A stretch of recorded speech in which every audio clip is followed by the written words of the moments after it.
الله أكبر الله أكبر الله أكبر لا. السلام عليكم ورحمة الله وبركاته.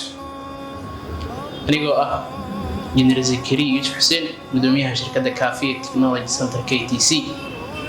waxaan halkaan uga hambaleynayaa munaasabadda Ciidul Adha awgeed dhammaan macaamiisheena sharafta badan ee aaminay injineeradeena shirkadda ardaydeena qaybta tababarada ka faa'iideysata iyo guud ahaan howlwadeennada KTC ee door muhiim ah ka qaata adeegyada aan bixino.